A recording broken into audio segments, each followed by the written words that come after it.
Troll is a Norwegian research station located at Uttelsesen, 235 kilometers from the coast in Queen Maud Land, Antarctica. It's Norway's only all-year research station. Departing on Monday, November 15, an Icelandair Boeing 767 transported a team of Norwegian researchers to the station. After completing a passenger service from New York to Reykjavik, the aircraft was ferried to Oslo to pick up the research team and supplies, then departed for a stopover in Cape Town, South Africa. This leg is close to the type's maximum range, and the aircraft required fuel uplift to tanker fuel onwards to Troll. With nowhere to fill up your 767, you need to take enough fuel in to get back out. After about 2 hours on the ground, the aircraft departed south for Antarctica, landing on the ice runway at about 1 PM local time. In his documentary Life in the Freezer, David Attenborough described Antarctica as a place where it's possible to see the splendours and immensities of the natural world at its most dramatic, and, what's more, to witness them almost exactly as they were, long before human beings ever arrived on the surface of this planet.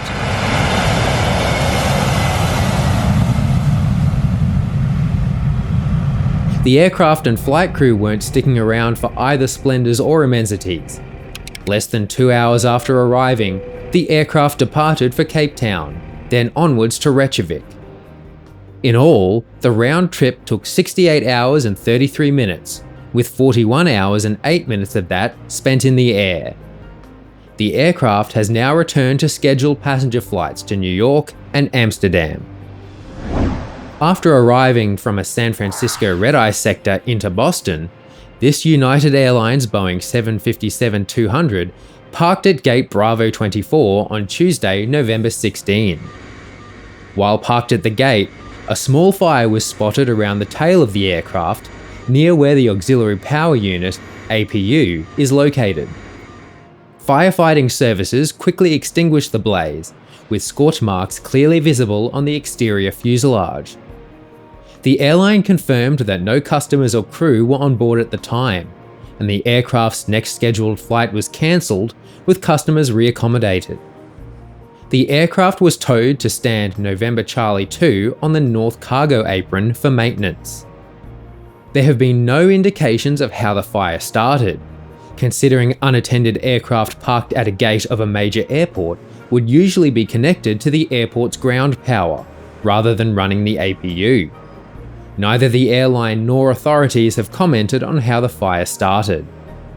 The aircraft was ferried to United's maintenance facility at Orlando on Wednesday.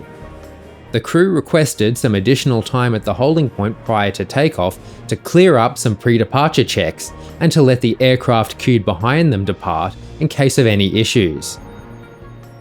The aircraft departed shortly after, arriving at Orlando 2.5 hours later, where it was parked outside the northernmost hangar at just after midday local time.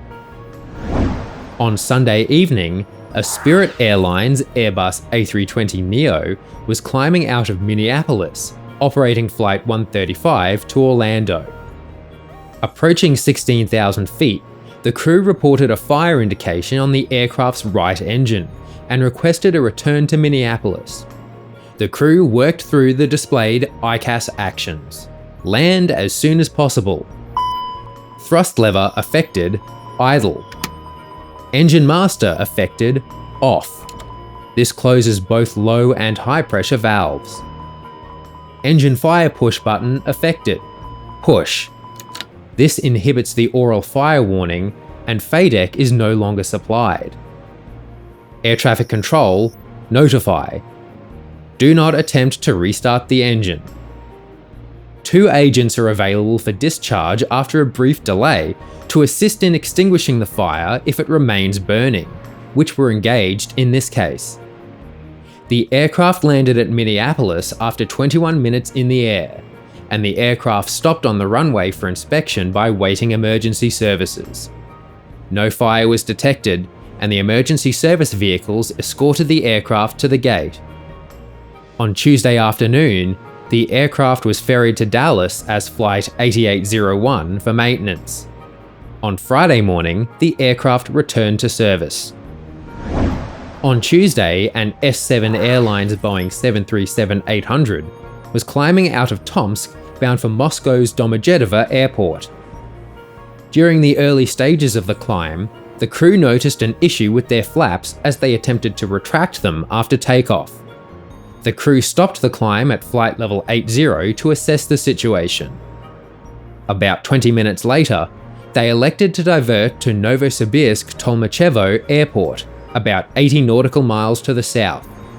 The crew entered a hold over Novoturishkino NDB at about 9:42 am local time, flying in racetracks to burn fuel until 11:35 am. After exiting the hold, the aircraft flew the Golf Victor 25 Delta arrival to runway 25 and landed at approximately 11:47 am with a slightly increased ground speed. The aircraft returned to scheduled passenger services the following day. As part of its Wizz 500 plan to triple its fleet by 2030, Wizz Air has placed an order for 102 Airbus aircraft at the Dubai Airshow. This takes the Hungarian ultra-low-cost carrier's total orders up to a staggering 429 total aircraft. The airline is to take delivery of most of the newly ordered 75 A321neos and 27 A321XLRs, part of the Indigo Partners agreement for 255 jets unveiled on 14 November, over the course of 2025 to 27.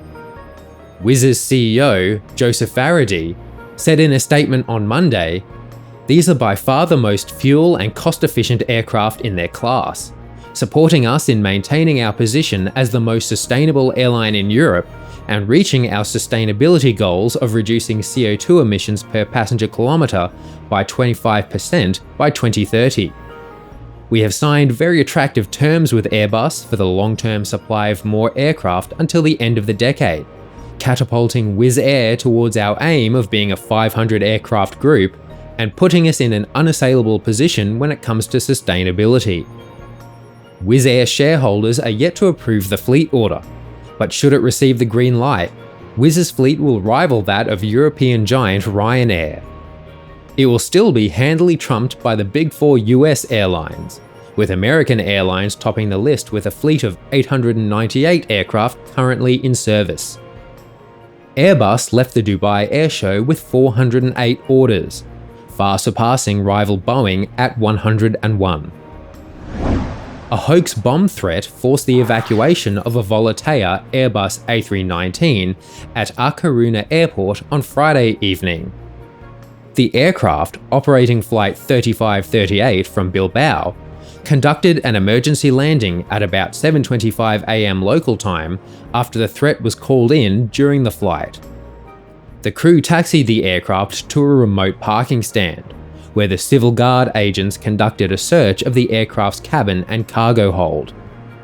No evidence of explosives was found, and passengers and crew were allowed to disembark normally.